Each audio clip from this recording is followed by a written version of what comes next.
ایک ایسا بندہ جس نے اپنی ساری زندگی لوگوں کی خدمت میں گزار دی. وہ لوگوں کا اتنا ہمدرد بن چکا تھا کہ لوگوں نے ان کے لیے نوبل پرائز کی کمپین چلانا شروع کر دی، اور آج ان کی ایمبولینس سروس ورلڈ کی لارجسٹ پرائیویٹ ایمبولینس سروسز میں سے ایک ہے. ایک چھوٹا سا بچہ صرف 11 سال کا اپنی ماں کو نہلاتا کھلاتا اور کپڑے بدلتا تھا. اس وقت اس کی ماں کو اندازہ بھی نہیں تھا کہ ایک دن اس کے بچے کا نام اینجل آف مرسی کے نام سے جانا جائے گا. یہ کہانی ہے عبدالستار ایدی کی، ایک ایسا بندہ جو خود غریب تھا لیکن لاکھوں غریبوں کا سہارا بن گیا. عبدالستار ایدی 1928 میں گجرات کے ایک چھوٹے سے گاؤں میں پیدا ہوا. بچپن بالکل نارمل تھا، لیکن 11 سال کی عمر میں ایک ایسا واقعہ پیش آیا جس نے ان کی پوری زندگی بدل دی.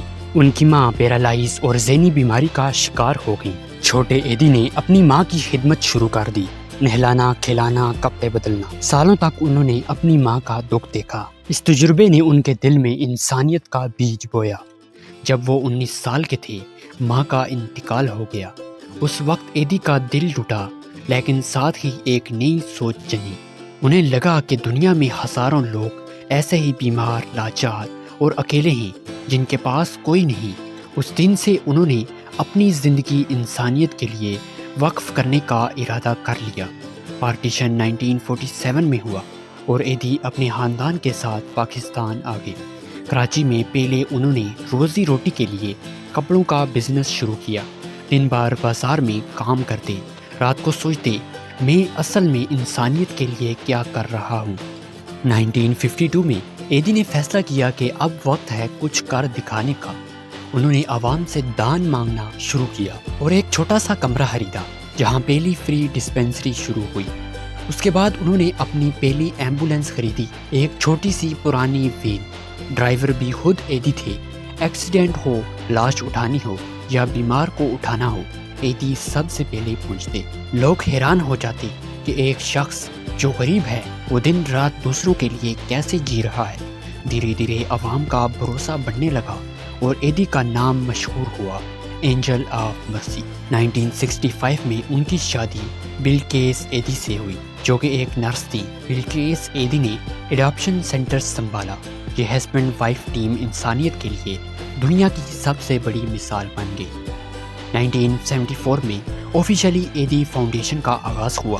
اس کے بعد فاؤنڈیشن نے ایک ایسا سوشل ویلفیئر نیٹ ورک کا روپ لیا کہ جو پاکستان ہی نہیں بلکہ دنیا کے لیے ایک مثال بن گیا. فاؤنڈیشن کا سب سے بڑا اور مشہور پروجیکٹ ایمبولینس نیٹ ورک ہے.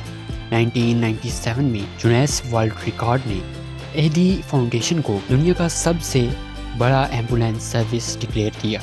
آج کے وقت تک پاکستان کے ہر کونے میں 1800 سے زیادہ ایمبولینس موجود ہیں.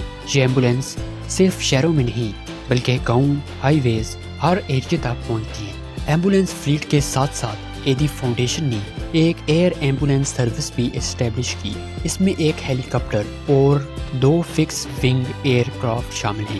اس کا کام تھا سیریس پیشنٹس کا ایویکیشن اور آرگنز اور بلڈ کی ایمرجنسی ٹرانسپورٹیشن. ماؤنٹینز اور کوسٹل ایریا میں اسٹینڈرڈ لوگوں کے ریسورس اور فوڈ ڈراپنگ بھی ایئر ایمبولینس کے ذریعے ہوتی تھی. ہر ایدی سینٹر کے باہر جلوس لگایا گیا. یہ ان انوانٹیڈ بچوں کے لیے سیف جگہ تھی جو ادروائز گلیوں کے کچرے میں چھوڑ دیے جاتے. ان بچوں کو ایدی شیلٹر میں رکھا جاتا اور پھر ایڈاپشن کے لیے سوٹیبل فیملیز کو دیا جاتا. اس پروجیکٹ کو بلقیس ایدی نے لیڈ کیا. بیکار اور لاوارث لوگوں کے لیے اپنا گھر اسٹیبلش کیا. بہت سے مینٹلی ایل بیکار لوگ یہاں رہتے تھے. پاکستان بھر میں 13 ہومز چل رہے ہیں جس میں سے 7 صرف کراچی میں ہیں. ان ہومز میں 6000 سے زیادہ لوگ رہتے ہیں. کھانا، کپڑے، دوا فری پرووائڈ ہوتی ہے. اگر کسی ریزیڈنٹ کا انتقال ہو جائے ان کا جنازے وغیرہ بھی فاؤنڈیشن کرتا ہے ان کے مذہب کے مطابق. فاؤنڈیشن کا 200 سے زیادہ ویلفیئر سینٹر اور ہاسپٹل پاکستان کے میجر سٹیز اور ٹاؤنز میں موجود ہیں. یہاں free dispensaries, maternity homes, free facilities available ہیں. موبائل ڈسپینسریز بھی ہیں جو ریموٹ اور رورل ایریا میں روز 250 تک پیشنٹ کو ٹریٹ کرتے ہیں. ایدی فاؤنڈیشن کا سب سے بڑا اور یونیک کام تھا لاوارث لاشوں کو کفن اور قبرستان تک سب کچھ فری دیا جاتا تھا. تو یہ تھی عبدالستار ایدھی کی کہانی۔ امید کرتا ہوں آپ کو ویڈیو اچھی لگی ہوگی۔ ہمارے چینل کو سبسکرائب، ویڈیو کو لائک اور دوستوں کے ساتھ شیئر ضرور کیجیے گا۔